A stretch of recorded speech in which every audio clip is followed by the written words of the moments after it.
এটা এমন একটা বাক্য, যদি কেউ সকাল সন্ধ্যা বলে 3 বার করে বলবেন।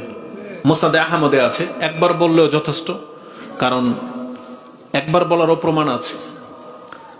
যেই ব্যক্তি এটা এমনিতেই বলে, ইমাম মুসলিম সে হাদিস কোট করেছেন, কানাত হাক্কান আলাল্লাহ, বলছে কানা হাক্কান আলাল্লাহি আইয়ুদখিলাহুল জান্নাহ। যেই ব্যক্তি এই দোয়াটা পড়ে, আল্লাহর উপর এটা হক হয়ে যায় যে এই ব্যক্তিকে আল্লাহ জান্নাত দিবেনই দিবেন। তাহলে এটা একটা বাক্য, আপনার মুখ দিয়ে বাক্য, সাধারণ একটা বাক্য বেরোচ্ছে, কিন্তু আপনি জানেন না যে এই বাক্যের মাঝে কত কি আছে। এটা শুধু আপনার মুখে বলা একটা বাক্য না, যে হুজুরের কাছ থেকে দোয়া শিখছি তাহলে বলে দিলে ইনশাল্লাহ জান্নাত পেয়ে যাব। কিন্তু আপনাকে এই দোয়ার পাশাপাশি এই কথার অর্থটাও বুঝতে হবে এবং দেখতে হবে যে এটা আপনার আমার সাথে, কথার সাথে কাজের মিল আছে কিনা। ওটাই আমরা আজকে দেখবো ইনশাআল্লাহ। এই দোয়ার আরেকটা ফজিলত পেলাম যে রাসূলুল্লাহ সাল্লাল্লাহু আলাইহি ওয়াসাল্লাম বলেছেন যে সকাল সন্ধ্যায় বলে, রাসূল বলেছেন এটা আমার উপরে দায়িত্ব হয়ে যায় যে আমি তার হাত ধরে তাকে জান্নাতে নিয়ে যাব।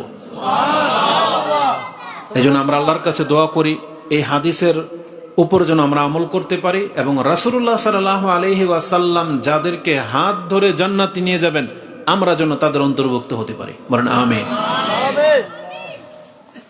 তো রাসূলুল্লাহ সাল্লাল্লাহু আলাইহি ওয়াসাল্লামকে যেই ব্যক্তি রাসূল হিসেবে পেয়ে সন্তুষ্ট হবে, তাহলে এটা আমাদের একটা বড় পাওনা যে আমরা রাসূলুল্লাহ সাল্লাল্লাহু আলাইহি সাল্লামের মাধ্যমে অর্ধেকটা জান্নাত পেয়ে যাব।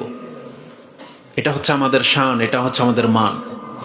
কিন্তু দুর্ভাগ্যবশত আজকে যদি এই বাক্য 3টা নিয়ে কথা বলি এবং এটা যদি আমাদের আমলের সাথে মিলাই, তখন দেখতে পাবো যে আমাদের অধিকাংশরাই হচ্ছে মুনাফিক টাইপের।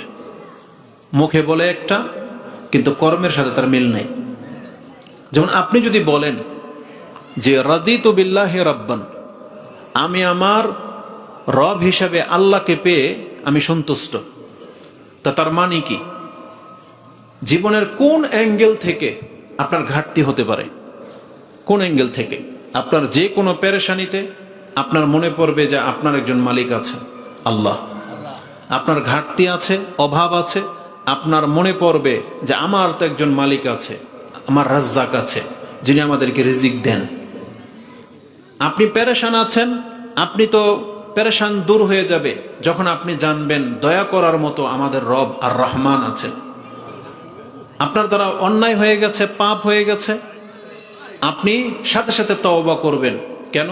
আমাদের রব আল আজিজ, পরাক্রমশালী, তিনি তো আমাদেরকে ধরবেন। তিনি হচ্ছেন আল হাকিম, তিনি বিচার করবেন। এগুলো আপনার স্মরণ হওয়ার কথা। আর যখন আপনি একবারে পাপ করতে করতে পেরেশান হয়ে গেছেন যে এখন তওবা করা উচিত, কিন্তু আপনি কোনো রাস্তা পাচ্ছেন না, তখন আপনি নিরাশ হবেন না। কেন? কারণ আমার রব তিনি এমন এক সত্তা, তিনি হচ্ছেন আল গফফার, গফুর, তিনি হচ্ছেন ক্ষমাশীল, আত-তাওয়াব, তিনি তওবা গ্রহণকারী। আর আল্লাহ নিজে আমাদেরকে বলেছেন যে তোমরা আল্লাহর রহমত থেকে নিরাশ হয়ে যেও না।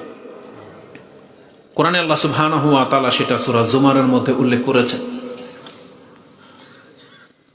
আল্লাহ সুবহানাহু ওয়া তাআলা তিনি তার পরিচয় পুরো কোরআনের মধ্যে আমাদেরকে জানিয়েছেন।